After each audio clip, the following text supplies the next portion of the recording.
Ang kwentong ito ay hango sa totoong buhay. Mula ito sa isa nating kabayan na itago na lamang natin sa pangalang Joaquin. Taong 1960, Tanay Rizal. Isang gabi noong Disyembre, nagdiriwang ang buong bayan ng San Isidro. Pista ng kasiyahan kung saan may matatagpo ang mga perya, karnibal at mga paligsahan. Bagamat hating gabi na, maliwanag pa rin ang paligid at tila buhay na buhay pa rin ang diwa ng bawat residente. Si Manuel na nagtatrabaho sa Maynila, bumiyahe upang makasama ang kanyang mag-ina upang ipagdiwang na rin ang bagong taon.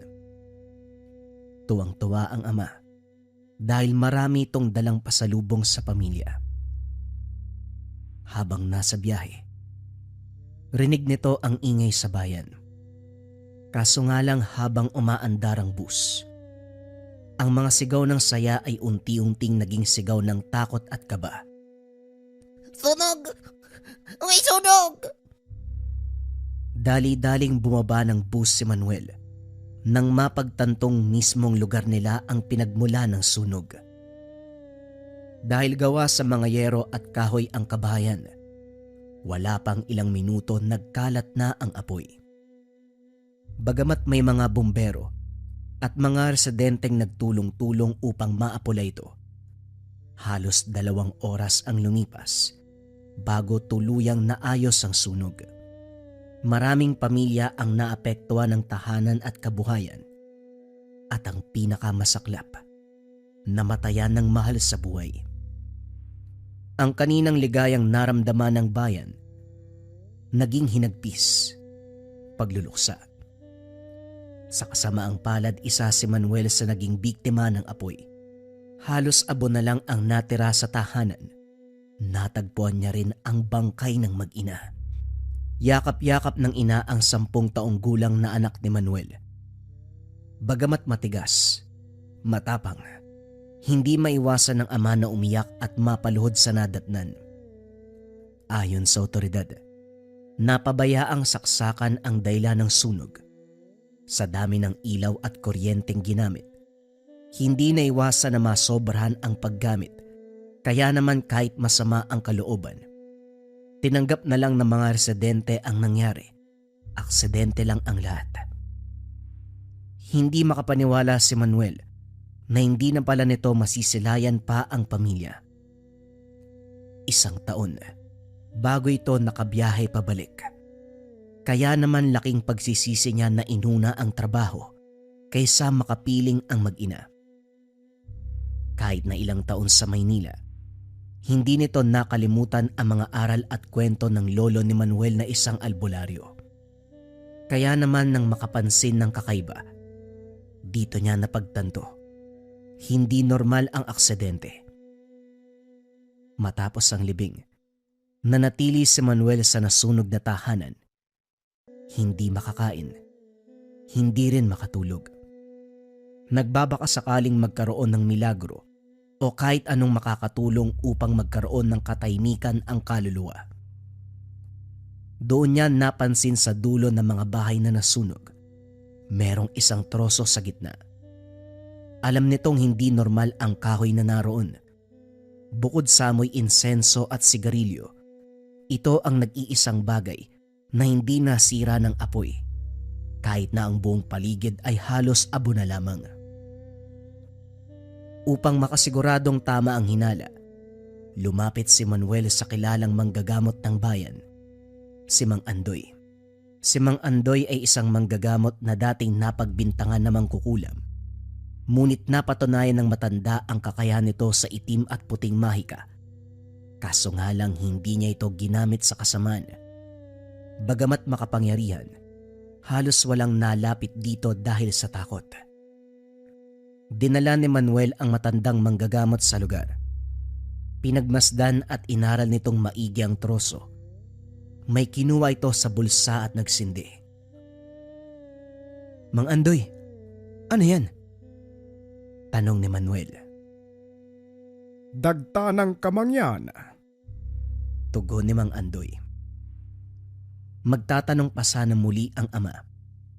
Ngunit napansin nito na tila ayaw magpaistorbo ng matanda. Matapos magsindi, inilagay niya ito sa isang mangkok na gawa sa tanso. Naglabas ng isang maliit na botelya na tila may lamang dugo ng hayop. Nagsalita ito ng orasyon. Nung una ay hindi maintindihan ng lalaki. Ngunit sa huli, Huwag mong itago sa apoy ng katotohanan. Ilantad ang lihim na pilit itinago sa abong itim. ang usok mula sa mangkok. Unti-unting nagkaroon ng imahe. Isang dambuhalang nilalang na itim ang balat. Balot ng balahibo at merong malaking bibig. Do din nakita na meron itong hawak na tabako nakatira sa puno ng akasya at sa bawat pagpihit nito, imbis na usok, apoy ang binubuga. Isang kapre. Kapre ang may gawa nito? Hindi basta kapre. Kung di kapre ng apoy, mas bihira, mas mapanganib at mas mapanira. Kitang-kita ni Manuel ang kapre ng gabing yun. Kung paanong itinapon ang apoy sa isang tahanan na siyang pinagmula ng sunog. Hindi aksidente ang lahat. Kailangan malaman niya ng taong bayan. Tama ka. Hindi nga ito aksidente, pero hindi din ito ginawa ng walang dahilan. Matapos ng kaganapan, pumunta si Manuel sa tahanan ng lolo, habang si Mang Andoy dumako sa kabilang bayan upang bisitahin ng isang dating kaibigan. Habang nasa tahanan ng lolo si Manuel, sa isang liblib na parte ng kagubatan, matatagpuan ang hindi kalakihang kubo. Napapalibutan ito ng iba't ibang uri ng halamang gamot at mga puno na may samot-saring bunga. Ilang beses kumatok si Manuel, kaso nga lang makalipas ang ilang sandali, napagtanto ng lalaki na walang tao sa tahanan. Sino ka, iho? Anong ginagawa mo riyan? Wika ng isang matandang babae. Nakakagulat naman po kayo, pero inaantay ko lang po yung lolo ko. Baka lumabas lang sandali eh. Si Kulas ba? Si Kulas ba ang lolo mo? Tama po kayo. Pasensya ya. Alam kong hindi ito ang gusto mong marinig. Pero hindi na ako magpapaligoy-ligoy pa. Matagal nang wala si Kulas. Ako na lang ang naiwan upang bantayan ang naiwang tahanan. Ano? Kailan pa ho? Ano pong kinamatay niya? Mahabang istorya, iho. Pasensya ka na. Pero kung gusto mo, pwede mo namang silipin ang tahanan ng lolo mo. Wari ko may kailangan ka sa kanya. Pakiramdam ko, mahahanap mo dyan. Teka, pwede bang malaman ko nung pangalan niyo? Marami akong ginagawa, iho. Huwag kang mag-alala. Magkikita pa tayo. Huling wika ng matandang babae. Kagad siyang umalis. Pagpasok ni Manuel sa tahanan, naubo ito sa dami ng alikabok sa paligid. Tila ilang taon nang walang naninirahan dito. Iba't ibang gamit ang naiwan. Mga baul, sandata. Ngunit ang umagaw ng atensyon, ang aklat na gawa sa abaka. Meron itong mga sulat kamay na wari galing sa kanyang lolo. Habang binubuklat ang bawat pahina, iba't ibang orasyon ang tumambad kay Manuel. Ngunit ang pumukaw ng interes, ang paraan kung paano gumawa ng agimat ng uling ng katandaan. Ayon sa sulat, kailangan itong maganap ng pinakamatandang puno ng balete at kunin ang sanga nito. Sunugin gamit ang apoy ng pighati. Isang apoy na gawa sa damit ng namatay na anak at dugo na nagluluksang ama. Isasabay ang pagbibigkas ng mga salita. Sa uling ng pagluha, sa dugo ng nawala, itigil ang galit, sunugin ang halimaw na may sala.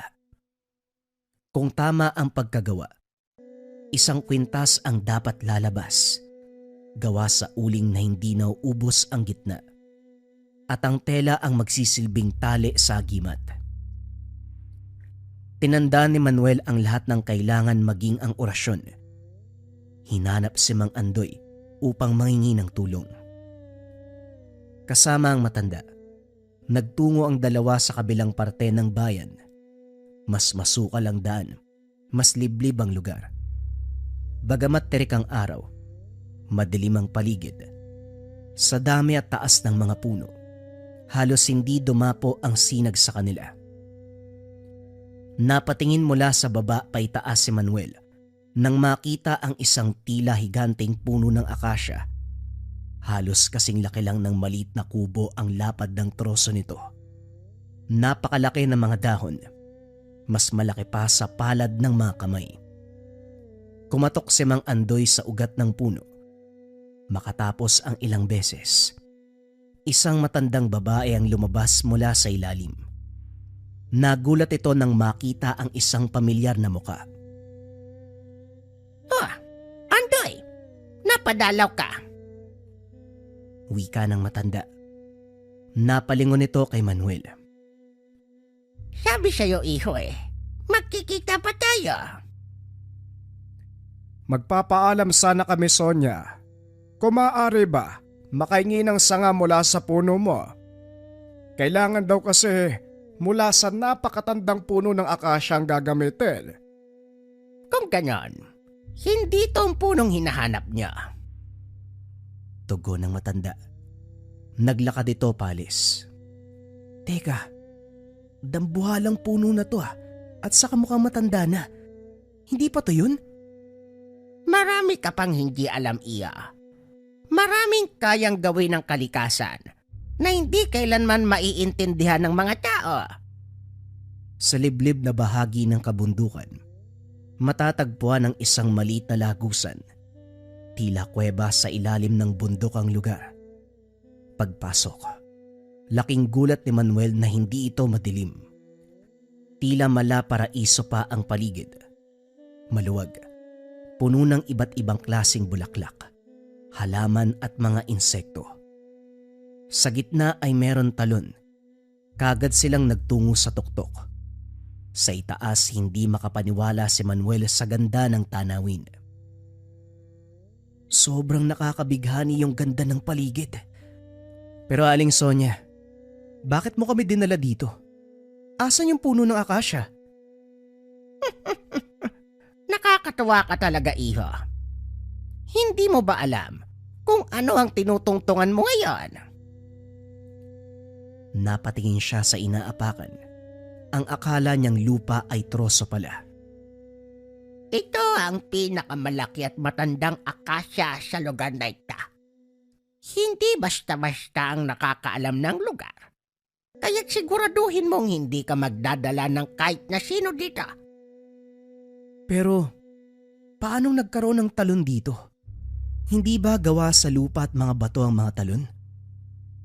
Iha, ilang beses ko bang sasabihin sa'yo? Ang kalikasan ay may kakayahang gumawa ng mga bagay na hindi kayang maintindihan ng mga mortal. Sige na, magpaalam ka muna bago kumuha ng sanga. Hindi na question pa ni Manuel ang mga pangyayari. Sinunod ang payo ng matanda. Matapos makuha ang sanga, bumalik sa tahanan si Aling Sonia. Kagad nagtungo sina Mang Andoy at Manuel sa lugar na nasunugan. Matagal-tagal nagalungkat ang lalaki bago makatagpo ng damit na pagmamay-ari ng anak. Hindi nito mapigilang maluha nang mahawakan ng tela. Huwag kang mag-alala, anak. Ipag-iiganti kita. Sa kubo ni Mang Andoy, ginawa ni Manuel ang orasyon. Sinunog ang sanga, kasama ang damit. At matapos patakan ng dugo, sinambit nito ang orasyon. Nagliyab ng itim na apoy ang sanga. Kinabahan si Manuel na baka nagkamali ito ng ginawa. Magtiwala ka, iho. Ang para sa'yo, ipagkakaloob. Wika namang Andoy. Nagkaroon ng lakas ng kalooban ang binata. Lumipas ang ilang minuto. Tuluyang nawala ang itim na apoy. Hinalungkat ni Manuel ang abo. Hinanap ang agimat. Laking pasasalamat ng lalaki nang matagpuan ang isang tatsulok na kwintas. Merong mga simbolo, ngunit hindi pamilyar sa kanya. Maraming salamat sa tulong niyo ni Aling Sonia. Ang kailangan ko na lang gawin, hanapin ang nilalang na pumatay sa anak ko at magkaroon ng katahimikan na tostisya ang lahat. Nang gabing yun, sinamahan ni Mang Andoy ang lalaki. Bagamat hindi niya ito kilala, nakaramdam ng simpatya ang matanda sa nagluluksang ama. Tulad ni Manuel, nawala din ang sariling anak ni Mang Andoy. Ngunit imbis na magiganti, pinatawad nito ang salarin dahil tunay na namatay sa aksidente ang anak. Nais ng matanda na malaman kung ano ang posibleng nangyari sa kanyang buhay kung naghiganti ito, tulad ng gagawin ni Manuel. Sa tulong ng orasyon at ritual ni Mang Andoy, natunto nila ang eksaktong lokasyon ng kapre. Hapon na nang matapos ang lahat. Habang naglalakad, nakarinig sila ng mabilis na yapak. Tila may tumatakbo sa kanilang likuran. O Sonia, bakit ka nandito? Sandali! May kailangan kayong malaman! Baka pwedeng mamaya na po yan, Aling Sonia. Makakalis ang nilalang bago. Hindi! Ngayon nyo kailangang malaman. Ang kapring nais nyong patayin, hindi niya ito ginawa ng walang dahilan. Ano pong ibig niyong sabihin? Ang kapring yon ay bihira dahil meron itong kakayahan sa apoy. Isa siyang tagapangalaga ng kagubatan. Matiwasay at payapa ang lahat. Pero nagbago ang lahat nang dumating ang mga kababayan mo. Ilang taon na nakalipas, pero wala kahit isang nangingi ng tawad o bumawi sa mga kasalanang nagawa sa kanya ng mga tao. Pinagpuputol ang mga puno, sinunog ang kanyang lupain, ginawang patag ang kabundukan upang gumawa ng mga establishmento. Tinapon ang mga basura sa kanyang siyapa at tinanggal din siya sa sariling tahanan. Ilang taong sumubok ang kapre ng apoy na mag-intay. Nagpapakasakaling matauan ng mga tao at bumawi sa mga kasalanan. Ngunit lahat ng awang binigay niya ay sinuklian lamang ng pangiinsulto. Nang gabing yon napuno na ang kapre. Labis ang tuwa at kasiyahan ng bayan. Sinakop ng tao ang hindi sa kanila. Kaya naman, Gumanti siya. Naiintindihan ko. Kaya gumanti ang kapre. tama ka Andoy. Lahat ng nagdiwang ay bahagi ng pagkasira ng kanyang lugar. Kaya lahat ng dumalo, sinunog niya gamit ang apoy. Pero bakit pati yung anak ko? Ang 10 taong gulang kong anak na walang kamuang-muang sa mundo. Bakit niya dinamay? Biktima lang din ang anak mo, Manuel. Katulad ng kapre ng apoy. Ngayong alam mo na ang rason. Ipagpapatuloy mo pa rin ba ang binabalak mo? Oo. Walang makakapigil sa akin. Nalungkot si Aling Sonia sa naging sagot ni Manuel. Kung hindi ito titigil, magpapatuloy lamang ang siklo ng karahasan. Lahat ay gaganti. Hindi na sumama pa si Aling Sonia sa laban. Binalaan na lamang si Manuel na hindi magiging madali ang gustong mangyari. Imbis na maganti ang anak, may posibilidad na siya ang mamatay sa bakbakan. Gayunpaman, buo pa rin ang loob ng amang naghahanap ng hustisya. Sa puso ng kagubatan, sa ilalim ng puno ng akasya, muling naamoy ni Manuel ang usok ng tabako. Nga pala, Iho. Baka hindi mo lang alam ano. Nagpapakita lamang ang kapre sa mga nais nito na makita siya. Kaya kahit anong gawin mo, kung ayaw nitong magpakita, wala ka magagawa. Ilang beses nagtawag si Michael sa nilalang, ngunit tila wala itong balak magpakita. Alam kong nandito ka, kapre ng apoy. Naaamoy ko ang nakasinding tabako mo. Magpakita ka. Harapin mo ang paghihiganti ko. Sa sobrang inis, kinuha nito ang dalang itak at pinagtataga ang puno ng akasya. Nagmumukha ng baliw si Manuel. Ngunit ganun pa man ay wala itong pake. Ang nais lamang mabigyan ng hustisya ang anak. Kalaunan, lumitaw ang isang napakalaking nilalang. Higit pa sa inaasahan at itsura nito. Halos kasing laki ng isang bahay ang kapre. Balat na tila gawa sa sunog na puno. Magaspang at baku-bako. Itim ang balat. Nanlilisik ang pulang mga mata. Ikaw, isa ka sa kanila. Wala kayong ibang ginawa kung hindi manguha ng hindi sa inyo at manira. Lumundag ang kapre at nagbuga ng apoy. Napatalon kagad ang dalawa upang maiwasan ito. Gumulong sa lupa si Manuel. Hawak-hawak ang itak. Tinaga nito ang hita ng nilalang. Uminit ang sandata. Unti-unti itong natunaw kaya naman kagad niya itong inalis. Nagpatuloy sa paggulong si Manuel nang subukan siyang tapakan ng kapre. Itali mo ang kwenta sa sandata mo, iho. Wika ni Mang Andoy. Kagad itong tumayo at ginawa ang payo ng matanda. Muling umatake ang nilalang at sa pag-iwas nito, tinaga niya ang braso ng kapre. Sumigaw ng napakalakas. Nagliyab ang sugat at napatras. Umikot muli si Manuel at lumundag. Tinaga nito ang balikat ng nilalang. Nagpatuloy ang mga pag-atake na siyang ikinagalit lalo ng kapre. Gumante ng atake ito at kalaunan, natamaan din si Manuel. Sa lakas ng hampas, napatras ng malayo ang lalaki. Humalakhak ng napakalakas ang nilalang. Malademonyo ang ingay nito. Nanlaki ang mga mata ni Manuel nang mapagtantong nawala sa paningin ng kapre.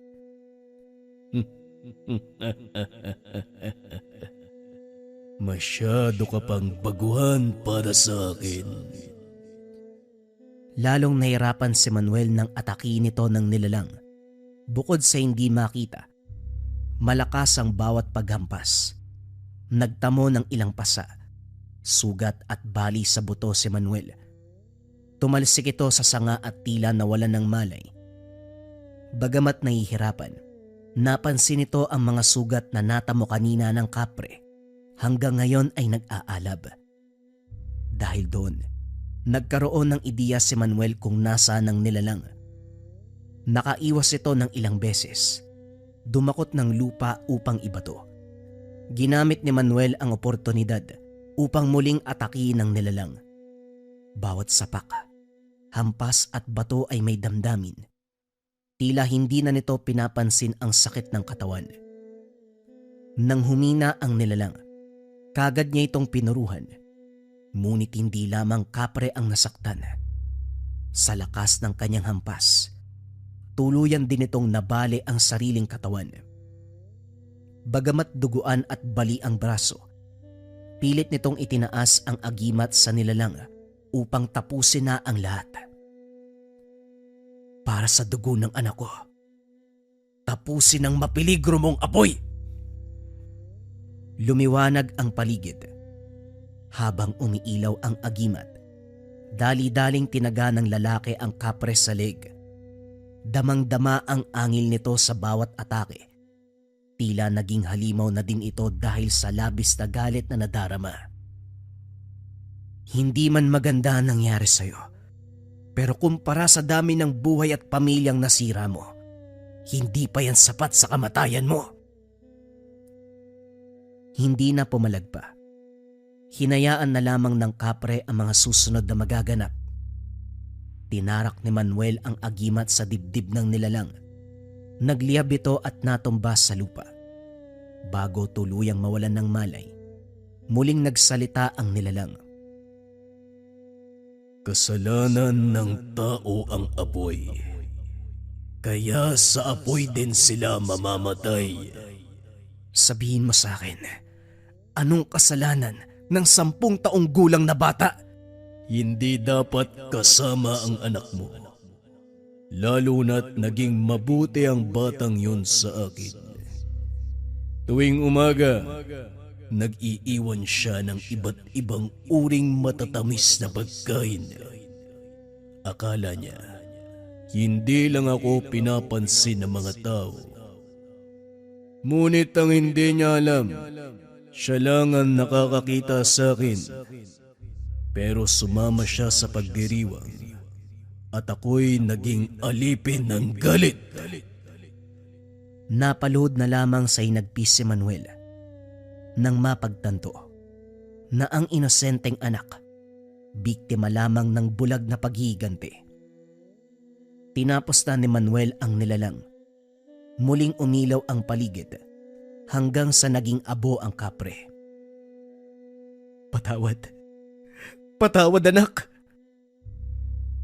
Lumapit si Mang Andoy upang alalayan ng lalaki. Ngayong nakamit mo na ang hustisyang matagal mong hinahangad, masaya ka ba? Hindi ho. Dumagdag lang ang bilang ng dugo na nasisipsip ng lupang to. Akala niya kapag namatay ang nilalang, makakamit na ni Manuel ang ginhawang kanyang inasam. Ngunit kahit pala palayain ng may sala, hindi nito mabubuhay muli ang kanyang pamilya. Nilagyan ni Mang Andoy ng paunang lunas ang mga sugat nito. Bagamat nakikisimpatya, nagpasalamat na ang matanda. Napili nitong patawarin ang nakapatay sa kanyang anak. Dahil alam nito na ang paghihiganti, mag-iiwan lamang ng puwang sa puso. Tahimik ang dalawa pabalik sa bayan. Walang nagsasalita. Tila may sari-sariling iniisip. Umuwi ng tahanan si Mang Andoy at yun na din ang huling beses na nagkita ang dalawa. Hindi niya na alam kung ano o nasaan ang matandang tumulong sa kanya. Pero panalangin niya na sana'y nasa mabuti itong kalagayan. Pagkarating sa pagamutan ay maraming nagtanong kung ano ang nangyari kay Manuel. Ngunit hindi niya ito sinagot. Matapos gumaling na natili sa bayan si Manuel, tila hindi makausad. Walang pamilya at trabahong binalikan.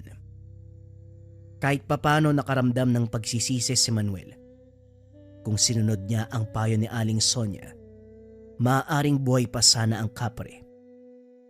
Ngayong wala na ang nilalang, wala na ring nagbabantay sa kagubatan. Unti-unting napalitan ng mga tahanan, pamilihan, palengke at iba pang mga gusali.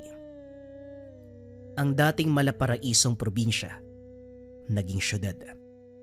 Ang luntiang kapaligiran, napalitan ng semento at polusyon.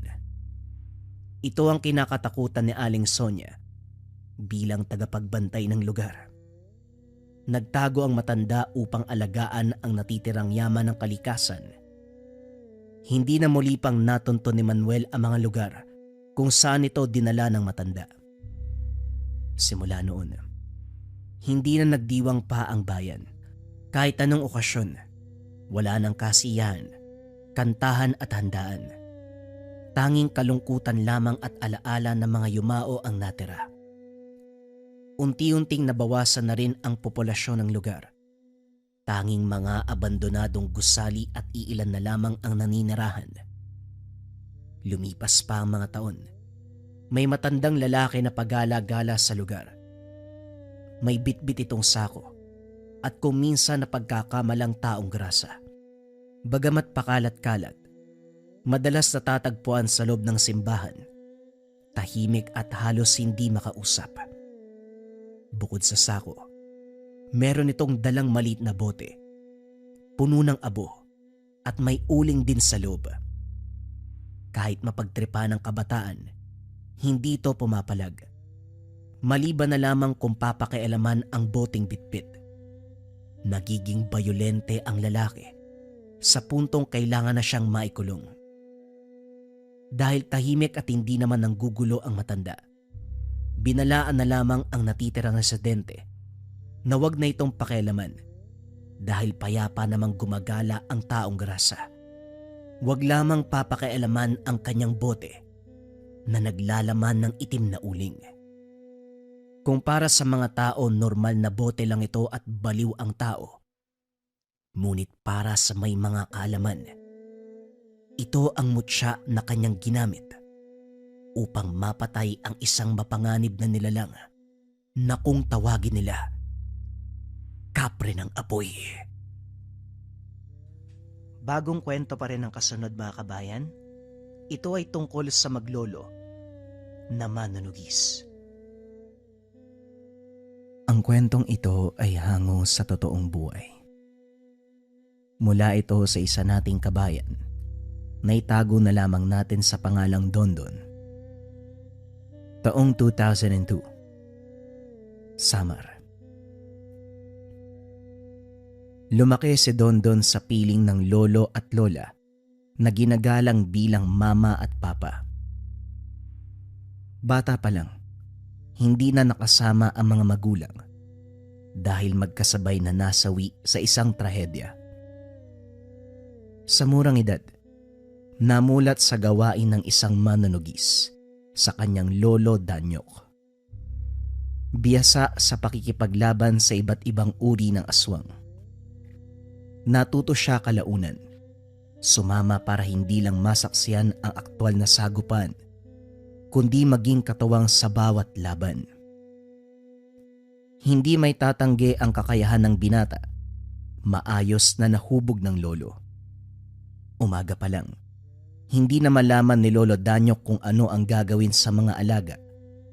Lahat ng baboy at kambing nakahandusay sa sulok ng kulungan. Ilang buwan na silang ginugulo ng angkan sa hindi malamang dahilan, basta na lamang itong sumalakay.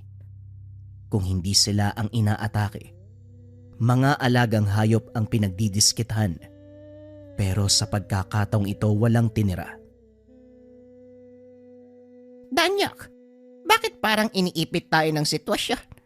Pilit tayong nagpipigil para hindi mapatulan ng pagmamalupit ng mga aswang, pero patuloy lamang silang namiminsala.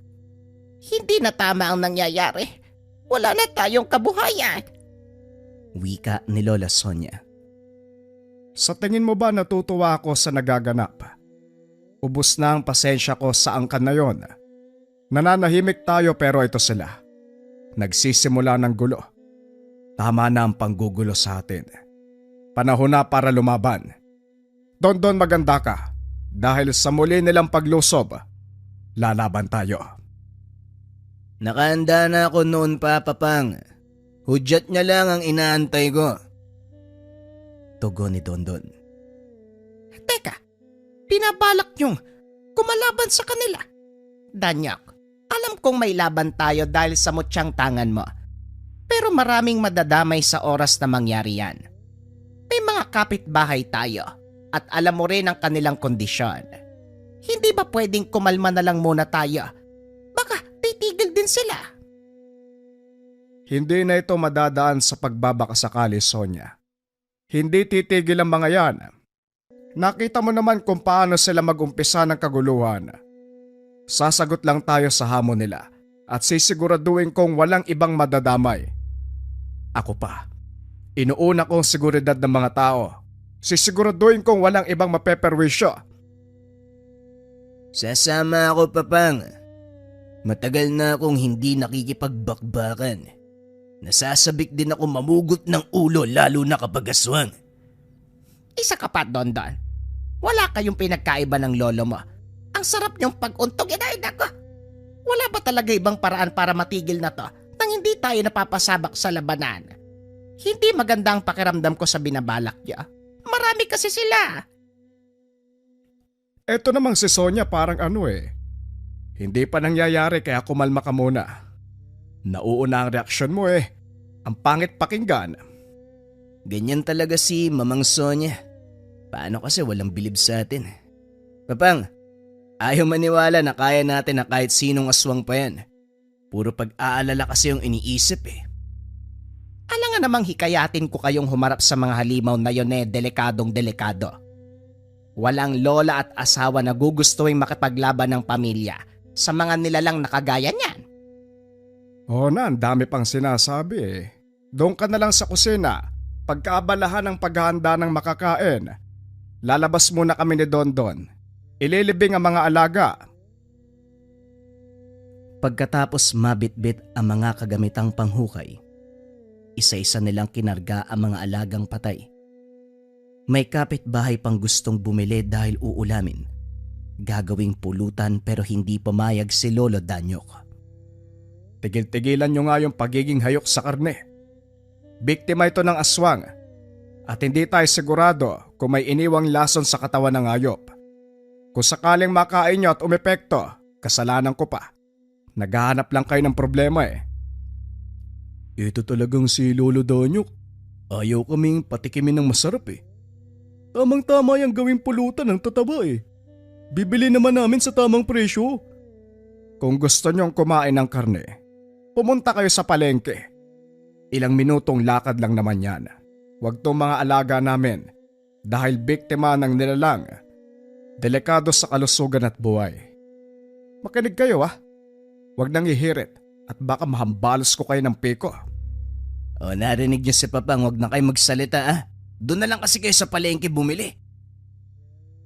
Hindi na nakapalagpa ang mga tambay. Makukulit ang mga ito at hindi madaling pakiusapan. Tumulong naman ang apo sa pagpapalis kaya walang naging problema. Habang isa-isang ibinababa sa hukay ang mga alaga, napansin ni Lolo Danyok na may kakaibang bakas sa mga sugat. Nagkukulay berde, namamasa na parang nana. Kumuha siya ng dahon, ipinahid doon pagkatapos ay itinapon sa tabi. May pusang lumapit at dinilaan. Lumipas pa ang ilang sandali ay nagwala ito. Naglupasay hanggang sa hindi na gumalaw. Na paano yun, Papang? Ano yung tinapon nyo? Patay ang pusa. Tanong ng binata. Pagkatapos masuri ang kalagayan ng hayop. Galing yan dito sa sugat ng alaga natin. Nag-iwan ng lason ng mga aswang. Tignan mo ang pusa. Ilang segundo lang ang tinagal matapos malunok ang lason. Ang angka na yon. Gusto talaga ng gulo eh. Don mamayang gabi, siguradong lilitaw sila para manggulo. Handa ka bang sumabak kung sakaling mapapalaban tayo? Tinatanong pa ba yan, Papang? Siyempre naman, nangangati na nga yung mga kamay ko eh. Mabuti. Maganda ka talaga dahil sa oras na makaharap natin ang angkan, wala tayong ititira. Ibibigay natin ang leksyon na nararapat para sa kanila. Sisingilin natin sa panggugulo. Nga pala, Papang, bakit ba nila tayo inaatake? Wala akong maisip na rason para maging ganito eh. Ikaw ho ba? May nagawa ba kayong mali tapos sinisingil sa ganitong paraan? Huwag yung mamasamay na. Nagtatanong lang ho ako. Napabuntong hininga si Lolo Danyok. Maging siya ay naguguluhan kung paanong umabot sa puntong ito. Ang tanging alam lang, nanunugis lamang ng aswang na gumagambala sa lugar. May katagalan na rin ang huling inkwentro at wala siyang inagrabyado kahit sino. Sa isip-isip niya, marahil gusto lamang ng nilalang na manggulo upang mabawasan ang manunugis sa lugar. Noon pa ako napapatanong doon eh. Hindi ko talaga alam. Malinis ako magtrabaho at sinisiguradong walang ibang madadamay. Diretso ang laban ko sa nilalang na salarin. Hindi lumihis o ibubuntong sa iba. Sa palagay ko, gusto lamang ng aswang na ito na mawala tayo. Kung sa bagay, ilang lahi na ang ating napuksa. Nangangamba siguro na isusunod kaya inunahan tayo. Malas lang nila. dahil wala sa bokabularyo ko ang pagiging talunan. Kahit sila pa ang pinakamataas na uri ng aswang, hinding-hindi ko yan aatrasan. Basta Papang, ano man ang mangyari, nandito lang ako. Isama mo ako sa lahat ng lakad magmula ngayon. Harapin ko ang bawat laban na makakasalubong. Hindi ako makakapayag na magpatuloy ang ganito. Baka sa susunod, mas malala pa ang mangyayari. Bago pa ito maging sakuna, pigilan na natin. Pagsapit ng hapon, naghanda ang maglolo. Inilabas ang punyal. Pangontra, lalo na ang pinakamalakas na medalyon. Parehong nagdasal, hindi makapag-intay sa mangyayari mamaya. Ay, Diyos ko. Kung sakaling mapapasabak sa laban na ito ang aking asawa at apo, huwag niyo silang papabayaan. Ipadala mo rito sa lupa ang iyong mga anghel upang magsilbing gabay. Diyos ko, ikaw na ang bahala sa kanilang dalawa. Kung magdasal ka nga, Sonya, pwede bang sarilihin mo na lang? Huwag mong ibukas sa bibig mo dahil maririnig namin yan. Nagdadasal din kami dito. Baka malito yung Diyos kung kaninong dasal yung didinggin. Konting baba naman ang boses dyan. Tanyok, talaga bang lalaban kayo? Ay, Diyos ko, naghahanda na nga sila. Etong si Dondon, isasama mo. Dumito ka na lang, apo, para kahit papano may kasama ako magdasal. Kinakabahan ako para sa inyo eh. Napakano mo talaga. Ngayon ka pa nagkaganyan. Ilang beses na kaming nanugis. Walang pinagkaiba ang laban ngayon sa dati. Aswang lang din na makakasagupa. Tigil-tigilan mo nga ang ganyan, masakit sa tainga eh. Kanina ka pa eh. Wika ni Lolo Danyok, naririnde sa salitang paulit-ulit.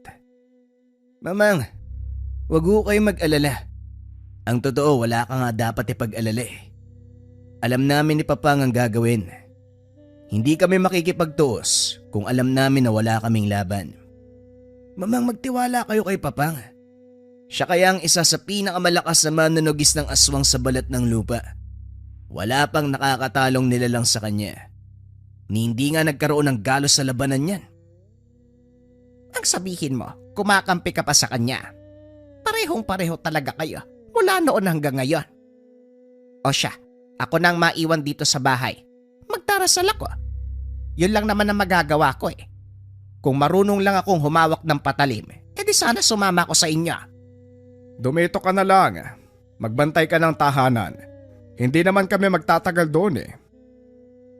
Makalipas ang ilang sandaling paghahanda, naalerto na sila dahil nangangamoy ang paligid.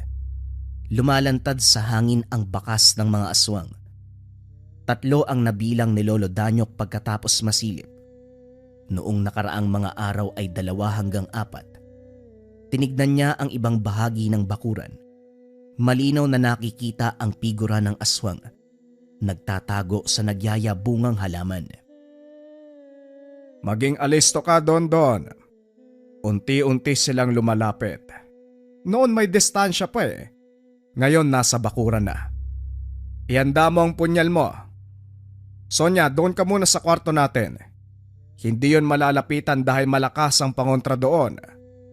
Huwag kang mag-ingay at kapag nakalabas na kami, saka lamang magbubukas ng pintuan kapag ako ang tatawag ng pangalan mo. Nagkakaintindihan ba tayo? Tumango si Lola Danya. Pumasok ng kwarto at nagsimulang magdasal. Dahan-dahan ding lumabas si Lolo Danyo. Naging maingat upang hindi kagad mahalata ng mga aswang. Sumunod si Dondon. Sa harapan dumaan at dali-daling sinunggaban ang nilalang sa halaman. Madali itong nakabawi. Nangalmot at nangagat. Saka lang humiwalay pagkatapos nadaplisan ng punyal. Daplis lang, pero malubha ang naging kalagayan. Naglupasay habang umiinda. Sunod na sumugod ang isa pang aswang. Napansin din ito ni Dondon kung kaya't kaagad natapatan ng atake. Walang pinagkaiba sa nauna. Sa simpleng pagsaksak ay natumba. Si Lolo Danyok sa kabilang banda, natakasan ng isa. Hindi nagkaroon ng pagkakataong makipagtuos. Dahil matapos makitang bumagsak ang unang nilalang, nagmamadaling umalis. Buti ka pa natapos kagad ang dalawa. Samantalang ako, isa na nga lang hindi pa nahuli. Bilisan mo kasi. Kaya natakot nung napatay ang unang kasama eh. Tinakbuhan tuloy tayo. Ang hihina naman ng mga to. Tignan nyo, nasaksak ng isang beses bagsak na. Etong isa, daplis na nga lang, patay pa kaagad. Sugod ng sugod eh, hindi naman pala malalakas. Akala ko, may hirapang lumaban. Ang laki ng katawan ng mga to pero wala pala. Sinuri ni Lolo Danyok ang katawan ng mga nilalang. Merong nana ang mga sugat. Sinubukan niya ang ginawa kanina. Ipinahid sa dahon at nagtawag ng pusang gala. Patay pagkatapos madilaan ang likido. Makamandag pala mga aswang na ito. Ang sariling dugo ay may halong nakakamatay na nana. Halika, iligpit natin kagad bago pa kumalat sa hangin. Delikado kung tao ang makakalanghap. Itinabi ang bangkay sa hukay ng mga alagang nilibing. Nilagyan ng orasyon. Sinunog upang maiwasan ang hindi dapat mangyari. Umalis sila pagkatapos. Pagkarating ng bahay, naroon ang aswang na nakatakas kanina. Nakasampa sa bubong habang sinisikap na tanggalin ang yero. Hindi mo yan masisira. Mas matibay pa ang bubong namin kaysa sa buto mo sa katawan. Bumaba ka. Kung ayaw mong malusaw, talagang matutusta ka. Wika ni Lolo Danyok. Hindi to basta pananakot. Dahil may ginawang paraan upang ang kung sinong aswang nadadapo, mapapaliguan ng langis. Kung tatagal ng ilang sandali ang nilalang, siguradong mamamatay ito. Hindi nakinig. Patuloy na kinalmot ang hero. Hanggang sa dahan-dahang umepekto ang pangontrang ipinahid sa bubong. Kasunod nito ang pagbuhos ng langis na nakasilid sa bote sa tabi. Nagwala ito. Nawala ng balanse at nahulog. Dito nila tinambangan. Pinagtulungan hanggang sa umandusay na lamang. Puro saksak at taga ang katawan. Akala siguro magtatagumpay sa ginagawa. Talagang bumalik pa. Yan tuloy ang sinapit. Kung umuwi ka na lang sana at nagtago, buhay ka pa sana ngayon. Grabe na nangyayari. Maging alisto ka pa rin Don. Marami pa ang angka nito. Baka nagtatago dyan sa tabi biglang sumugod. Mukhang maghuhukay na naman tayo, Papang.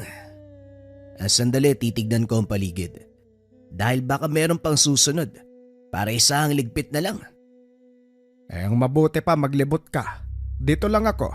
Asikasuhin ko lang ang isang to. Sinuri ni Dondon ang paligid. Tinignang mabuti ang bawat sulok. Sinadya rin ang mga kabayan sa unahan upang makasigurado. Nang walang maramdamang presensya ng kahit anong nilalang, bumalik siya ng tahanan. 3 ang napuksa natin ngayong gabi, pero meron pang natira sa kanila. Hindi natin alam kung ilan, pero siguradong babalikan tayo. Matulog ka na Don dahil bukas aayusin natin ang bubong.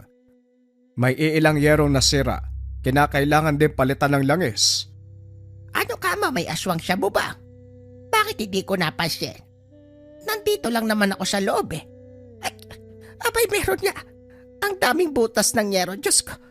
Sa time-time kong pagdarasal, hindi ko narinig ang ingay. May orasyon ng aswang Sonya.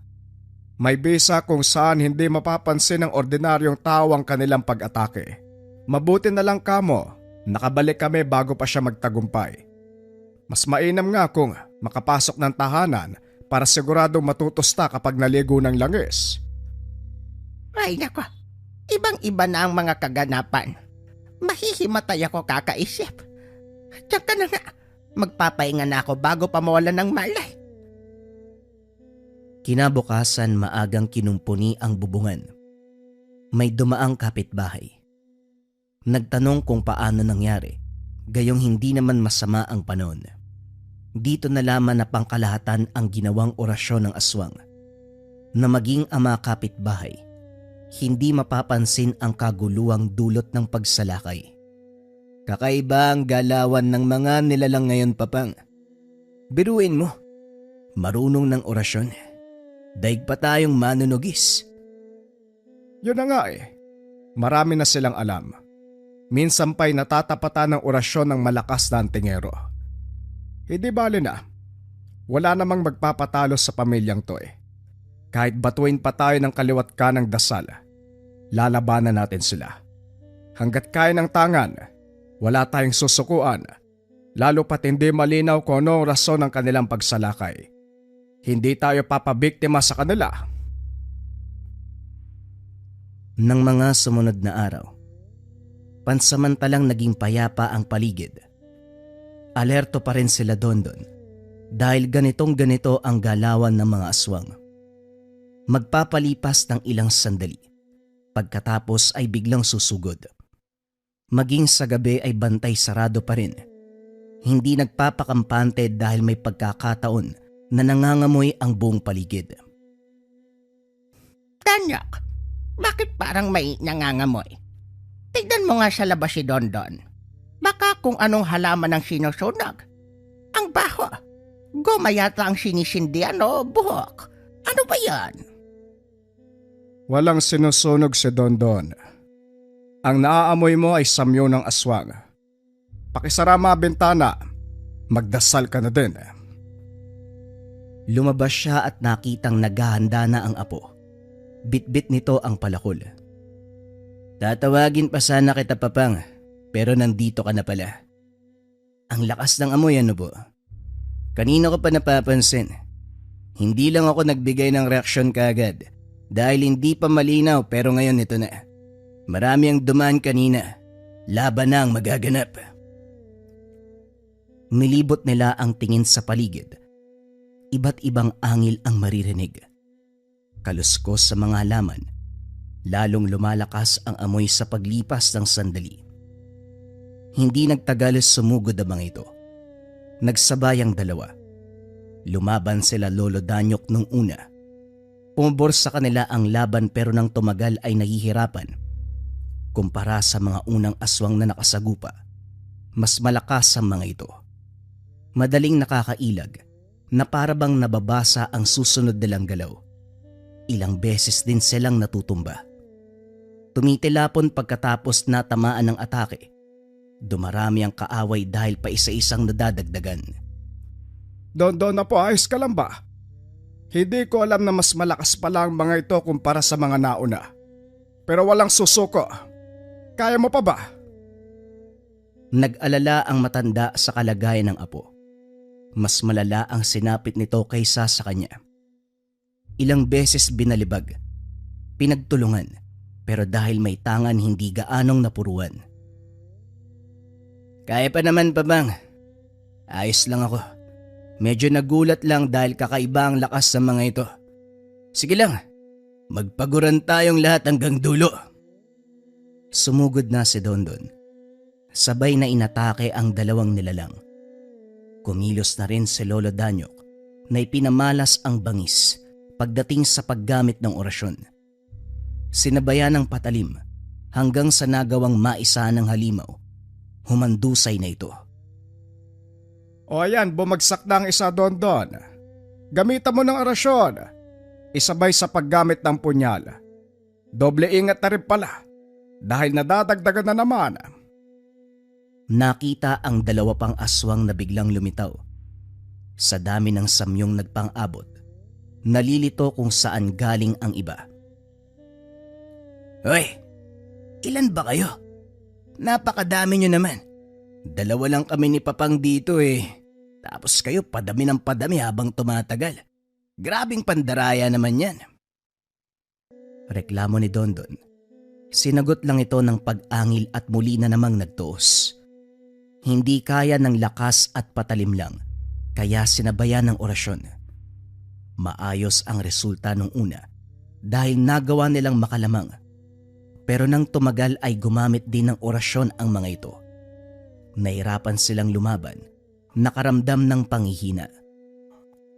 Hindi na maganda to, Dondon. Labanan mo ang orasyon nila. Huwag kang magpapatalo. Nagkarga ng mas mataas na uri ng depensa. Mas pinagtibay ang paggamit ng punyal. Hindi nagtagal isa-isa nang bumabagsak ang mga ito hanggang sa wala nang natira. Napasalampak din sila sa lupa dahil sa nararamdamang pagod. Tapos na ang laban pero mabigat pa rin ang kanilang pakiramdam. Sa tingin ko, kalahating aswang, kalahating mangkukulam ang mga ito. Ang dami kong baong mahika. May orasyon pa na ngayon ko lang narinig. Kakaiba ang tono ng kanilang pagbigkas. Napapansin mo ba? Lahat naman sila may kakaibang paraan ng pag-uusal Pero wala na akong pakialam dyan, Lolo. Ang mahalaga sa akin, mapatay ang lahat ng yan. Talagang mga hayop yan. Hindi ko alam kung bakit tayo sinasalakay Ang dami pa. Daig pa natin ang mga kriminal kung lusubin Umabot tayo sa punto, pero wala pa rin kayong ideya sa nagaganap. Mga hangal, naturingang manunugis pero mahina ang kukote. Kailangan naming ubusin ang lahat ng manunugis. Dahil kung hindi, ang angka namin ang mauubos. Ang sakit nyo sa mata. Kahit ang mga inosenteng nilalang ay dinadamay nyo. Napalingon ng dalawa sa biglaang pagsasalita ng kung sinong lalaki. Batay sa postura nito, hindi lumalayo sa hubog ng isang aswang. Idagdag pa ang amoy at presensya. Sino ka naman? Kalahi ka ba nila? Ikaw ang pinuno. Bakit ngayon ka lang lumitaw? Sana kanina pa, para sabay kayo ng mga pulpul mong tauhan. Tignan mo, lahat patay na Huwag kang mag-alala. Dahil susunod ka na rin sa kanila. Sabay-sabay kayong mamamatay. Huwag ka masyadong magmataas. Tumatapang ka lang dahil sa tangan. Wala kayong pagkakaiba sa lahat ng manunugis. Kumakapit sa pangontrang mutya at anting-anting. Pasalamat kayo na awa ang kalikasan at nagbigay ng biyaya sa inyo kahit pilit niyong sinisira ang mga kagubatan. Ang dagat. Ang lahat ng likas na yaman na nagbibigay sa inyo ng pagkain at lakas. Masyado ka pang maraming sinasabi. Akala mo nagmamalasakit ka sa mundo. Parte ng mundo ang mga tao. Kung pumapatay ka ng mga tao, hindi rin maganda ang ginagawa mo sa mundo. Magmag! Sumugod na ang lalaki. Si Dondon ang humarap gamit ang lakas at punyal. Samantalang si Lolo Danyok ang nagkakarga ng orasyon. Samot-saring tigal po ang binibitawan. Ilang sandali lamang ang tinagal ng nilalang. Sa sobrang kampante na matatalo ang dalawa, doon siya naisahan. Bumulagta ito sa bangkay ng mga kasama. Hindi nagpigil ang binata. Pinugutan ito ng ulo. Ayan pa bang? Tapos na ang dabing kuda kanina. Nagyayabang pa. Ganun lang naman pala kabilis matatalo. Wala pala tong mga to, puro salita. Hindi naman kayang panindigan ng lakas. Paano yan, Papang? Mukhang malaking hukay ang bubungkalin natin para magkasya ang mga to. Handa ako maghukay buong maghapon para lang masiguradong maibabaon sa lupa ang mga halimaw na yan. Umaga na nang nakauwi ang dalawa. Mahabang oras ang ginugol sa pagliligpit ng mga katawan. Ilang oras din bago natapos ang pagsusunog. Umuwi sila ng tahanan. Pagod na pagod, pero maluwag na nakahinga. Ang laban natin ang nagpapatunay na walang kasamaan na nagwawagi. Sa bawat laban, may kalalagyan sila at yon ay sa ilalim ng lupa. Ewan ko lang kung tatanggapin bilang pataba. Sa kasamaan nila duda ko. Pati siguro uod, hindi gustong umapak sa kanilang abo. Sigurado yan, Papang. At sa uli, ang puwersa ng manunugis ng aswang pa rin ang mananalo. Tinugis nila tayo sa layong mapatay pero bumaliktad. Ang kanila ang naubos natin. Matapos ng kaganapan, yun na ang huling matinding laban kontra sa mga aswang. May mga panggagambala pa rin na naganap, pero hindi na kasing lala ng huling inkwentro. Paminsan-minsan merong naliligaw. Pinakikiusapan. Ang ibang nakikinig ay pinapabayaan ng umalis. Pero ang mga nagmamatigas, ang mga aswang na hayok sa laman ng tao, ito ang kanilang pinapatay, hindi pinapalagpas. Umabot din sa punto na hindi na lang mga nilalang o aswang ang nakakalaban, maging ang may mga kaalaman sa kaliwa, mga mangkukulam, mga mambabarang na nanlalamang sa kapwa. Iba nga lang ang pamamaraan ng dalawa. Dahil imbis na makipaglaban ng kumbate espiritual, sinasadya nila ang tahanan ng mga tao. Brutal na pagpatay ang ginagawa sa mga mangkukulam at mambabarang. Ayon sa dalawa, mas mabuti ng ganito ang gawin upang magmarka sa lahat ng masasamang tao na kung sila ay manglalamang sa kapwa at gagawa ng hindi maganda, may mga tao na tutugis sa kanila. Kung ano ang pinaramdam sa kapwa, yun din ang ibabalik. Kaya sa paglipas din ng panahon, hindi nakalimutan ng mga nag-aaral sa kaliwa, mga elemento at nilalang na wag silang magpapakampante dahil merong tumutugis sa kanila, ang maglolo na manunugis.